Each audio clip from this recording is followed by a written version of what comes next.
Hérna í lokin ætla ég að sýna ykkur svona hvernig þetta á að virka þegar þið eru búin á ykkar vél að setja upp Postgres. Þannig að þið farið og hérna sækið Postgres. Það í námsefninu svona leiðbeiningar það hvernig ég geti gert þetta.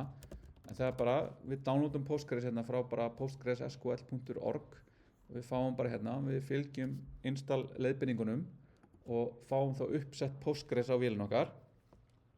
Og þegar það er búið þá eigið þið að geta opnað terminal eða command prompt í Windows og skrifað inn, steknum þetta hérna, PSQL.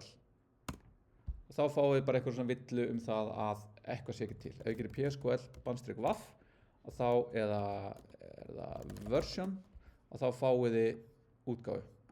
Ég er á Mac, ég setti upp Postgres með Homebrew. Þið getur bara googlað Postgres Homebrew og þá fáið þið leið til þess að starta sækja og starta Postgres.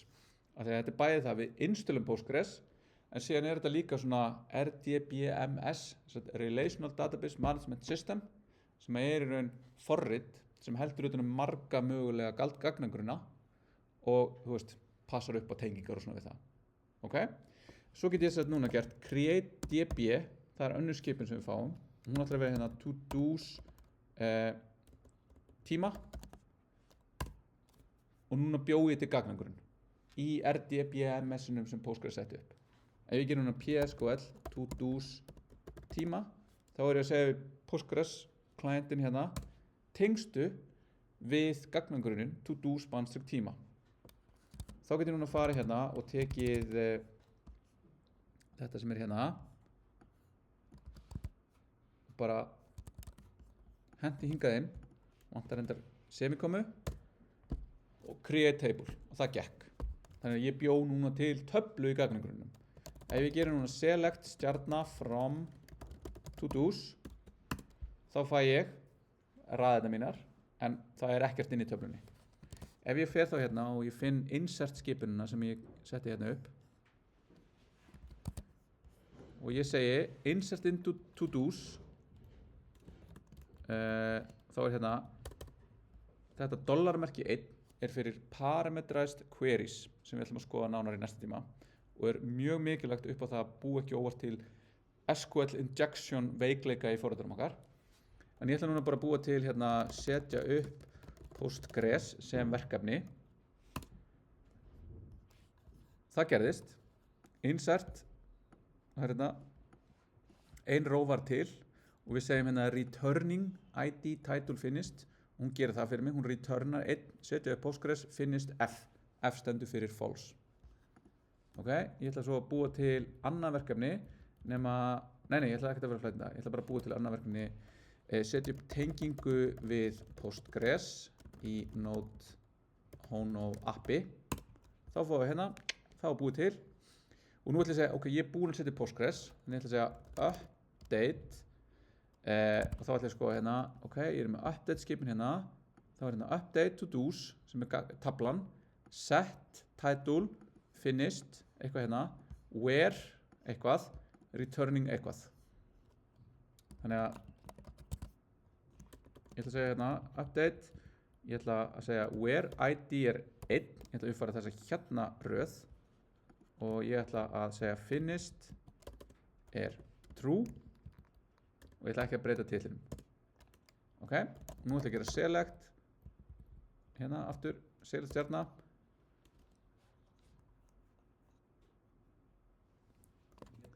Já, ég kláraði ekki hérna, ég gleymi alltaf að það vantar semikomuna.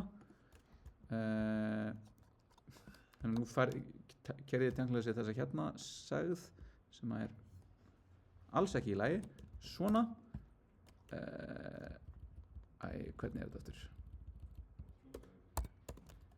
Er það bara true? Svona. Ok, og nú get ég gert select stjarna from to do's semikoma. Þá sjáum við hérna, ég kom með eitt verkefni sem er ekki búið og eitt verkefni sem er búið. Þau eru bæði með hérna timestamp sem ég var með. Þannig að núna get ég farið hér og ég get sagt hérna er gefin svona grunnur. Hún segir hérna database url á að koma úr process env og svo tengist hún hérna með þessu þegar hún gerir þetta get pool.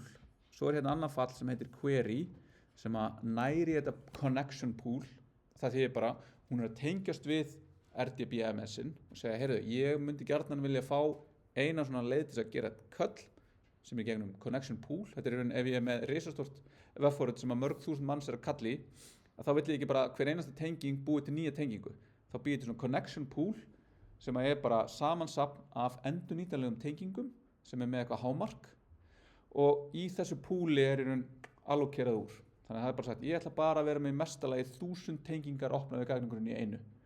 Svo kemur beiðni, allar tengingarnir eru í notkun, púlið er tómt, það klárast tenging, henni er skilað aftur í púlið þegar ég segi hérna client release og þá er aftur, hei, það er einn tilhörn, þú ert næstu rauðinni, þú fær tengingu og svo skilar þið aftur í púlið. Þannig að þetta er svona leið til þess að passa upp á að við séum ekki bara með endalaust opið á hérna og þetta er svona best practices að gera bara strax svona. En svo kallar þetta hérna í client.query og það tekur við queryinu sem er strengur og values sem er fylki af einhverju. Þetta er þessi parametrast gildi sem við ætlum að senda inn. En nú ætlum ég að fara hérna og segja, í staðan fyrir þetta hérna, ætlum ég að taka þetta í burtu,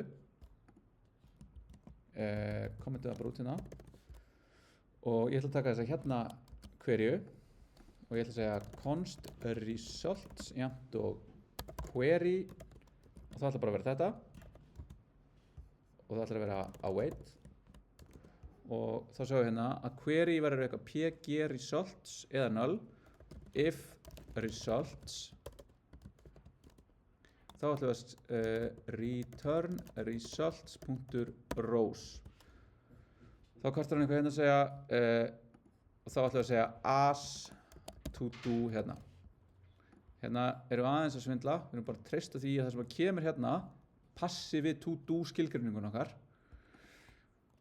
þetta er við lifum á brúnni hérna nei við gerum þetta svo ætlum ég að fara hérna í env og ég ætla að setja upp það sem ég er með skilgreint hérna í env example ég þarf ekki að hafa þetta hérna hjá mér af því að ég er bara að kalla í þetta og ég er bara með opið eins og ég setti þetta upp þannig þú veist öll út af því ég loggar inn sem ég setti þetta upp þá þarf ég ekki að segja upp user og pass ef að þið setja þetta upp og þið eru beðin að setja upp eitthvað pass, þú veist user og þið búið til hérna Óli og svo gefið eitthvað password og þá verður þið að geyma það hér og það er líka í námsefninu eru leiðbeiningar um að hvernig þið getið svona komist framhjá ef þið lendi í einhverjum vandræði með þetta það eru vandræði sem við viljum lendi í þessari viku fá úrlausn úr næstu viku svo þið getið klára verkefni í rólegheitunum og skila í þar næstu viku ok, þannig að ég var að segja nei, úps ég þarf ekki þetta og ég sagði to do's tema og nú ætla ég að reloada til þess að fá nýtt env-skjal og ég ætla að vera hérna og ég ætla bara að taka þetta út svona og ég ætla að krossa putta fara hérna og fara hérna og núna ef allt virkar þá ætti ég núna ekki að sjá verkefni 1, 2 og 3 heldur ætti ég að sjá það sem ég insertaði ég sé það sem ég insertaði þannig að núna er ég ekki að lesa þetta úr einhverju sem ég hardkóðaði nú er ég að lesa þetta úr gagnagrunnum þannig að núna er þetta bara kall í gagnagrunnin þannig að ef ég fyrir gagnagrunnin og segja aftur insert eitthvað hérna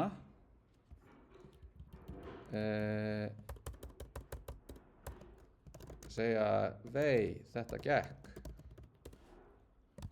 og ég reloada hér þá er það komið hérna nú er ég búin að búið til forrit sem er með route sem gerir þetta kallar gagnagrunninn selectar upp úr honum tekur það tilbaka sendir það hérna yfir í template mitt sendir það í gegnum nokkur hana JSX template og renderar þetta út